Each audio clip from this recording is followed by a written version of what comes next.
Hello বন্ধুরা, বর্ধমান বিশ্ববিদ্যালয়ের six semester general বিভাগে হিস্ট্রি সাবজেক্টে 2024 সালের ফাইনাল পরীক্ষার জন্য আপনাদের যে 5 নম্বর প্রশ্নের সাজেশন দিয়েছিলাম, এই ভিডিওর মাধ্যমে আমাদের জুলাই বিপ্লবের প্রধান গুরুত্ব কী, এই প্রশ্নের উত্তরটি আপনাদেরকে এই ভিডিওর মাধ্যমে দেখাবো।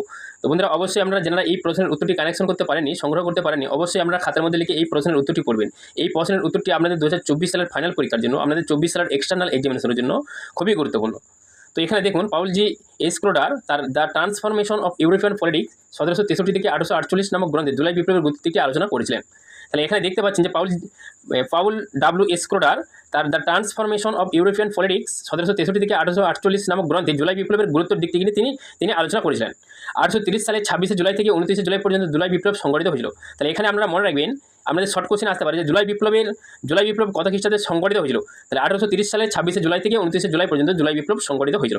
জুলাই বিপ্লব দ্বিতীয় ফরাসি বিপ্লব নামে পরিচিত। আমাদের শর্ট কোশ্চেন আসতে পারে যে জুলাই বিপ্লব আর কি নামে পরিচিত, বা দ্বিতীয় ফরাসি বিপ্লব নামে কোন বিপ্লব পরিচিত, এটা কিন্তু আসতে পারে। তো বন্ধুরা, যতটুকু আপনারা পড়বেন ভালো করে বুঝে পড়ার চেষ্টা করবেন, তাহলে কি হবে, এখান থেকে আপনাদের যে শর্ট 2 নম্বরের প্রশ্ন আছে, আপনাদের যে 2 নম্বরের প্রশ্ন 10টা লিখতে হয়, সেই 2 নম্বরের প্রশ্ন আসলেও কিন্তু আপনারা লিখতে পারবেন। যতটুকু পড়বেন লাইন বাই লাইন ধরে ধরে আস্তে আস্তে ভালো করে বুঝে পড়বেন, তাহলে কিন্তু আপনারা 2 নম্বরের প্রশ্নগুলো কিন্তু লিখতে পারবেন। জুলাই বিপ্লবের গুরুত্ব হিসেবে বলা যায় যে জুলাই বিপ্লবের ফলে দশম চার্লসের অস্তিত্ব বিপন্ন হয়ে গেছিল। তাহলে এখানে আপনারা দেখতে পাচ্ছেন যে জুলাই বিপ্লব শুরু হওয়ার কারণে কিন্তু দশম চার্লসের অস্তিত্ব কিন্তু বিপন্ন হয়ে গেছিল। লুই ফিলিপ সিংহাসন আরোহণ করেছিলেন। রাজা লুই ফিলিপ কিন্তু তিনি কি করেছিলেন, এই জুলাই বিপ্লবের ফলে কিন্তু সিংহাসন আরোহণ করেছিলেন। সাংবিধানিক জুলাই রাজতন্ত্রের প্রতিষ্ঠা হয়েছিল 1830 সালে। বিপ্লবের ফলে সাংবিধানিক রাজতন্ত্রের প্রতিষ্ঠা ফ্রান্সের ইতিহাসে গুরুত্বপূর্ণ বিষয় ছিল। এখানে আপনারা দেখতে পাচ্ছেন যে সাংবিধানিক জুলাই রাজতন্ত্রের প্রতিষ্ঠা হয়েছিল 1830 সালে। বিপ্লবের ফলে সাংবিধানিক রাজতন্ত্রের প্রতিষ্ঠা ফ্রান্সের ইতিহাসে গুরুত্বপূর্ণ বিষয় ছিল। জুলাই বিপ্লবের গুরুত্ব ছিল যে জুলাই বিপ্লবের প্রায় 1 মাস পরে বেলজিয়াম বিপ্লব সংগঠিত হয়েছিল। তাহলে এখানে বন্ধুরা আপনারা দেখতে পাচ্ছেন যে জুলাই বিপ্লব শুরু হওয়ার পর 1 মাস পরেই কিন্তু এই বেলজিয়াম বিপ্লব কিন্তু আবার সংগঠিত হয়েছিল। এই জুলাই বিপ্লবের 1 মাস পরেই স্বতন্ত্র বেলজিয়াম রাজ্য স্থাপনের উদ্যোগ শুরু হয়েছিল। না, একটা নিজের স্বতন্ত্র বেলজিয়াম রাজ্য স্থাপনের কিন্তু এনারা একটা উদ্যোগ শুরু করেছিল। জুলাই বিপ্লব অন্য বিপ্লবের ক্ষেত্রে অনুপ্রেরণা দিয়েছিল। তার জুলাই বিপ্লবের ফলে কিন্তু এই জুলাই বিপ্লবটা অন্য বিপ্লবের ক্ষেত্রেও কিন্তু অনুপ্রেরণা জুগিয়েছিল। পোল্যান্ড বিপ্লব কিন্তু শুরু হয়েছিল। এর ফলেও কিন্তু পোল্যান্ডে কিন্তু বিপ্লব শুরু হয়েছিল। জুলাই বিপ্লব বিভিন্ন অংশে বিপ্লবের ক্ষেত্রে প্রস্তুত করেছিল। জুলাই বিপ্লবের ফলে দশম চার্লসের উচ্ছেদ না কি হয়েছিল, না জুলাই বিপ্লবের ফলে কিন্তু এই দশম চার্লসের উচ্ছেদ হয়েছিল। নতুন রাজা লুই ফিলিপের সিংহাসন আরোহণ একটি সাধারণ ঘটনা ছিল না।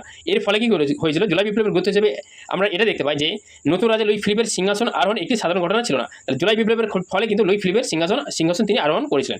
কারণ জুলাই বিপ্লবের বুর্জাদের ক্ষমতা প্রতিহত করতে পারেননি। কেননা এই জুলাই বিপ্লবের ফলে কিন্তু বুর্জাদের ক্ষমতা কিন্তু প্রতিহত করতে পারেনি।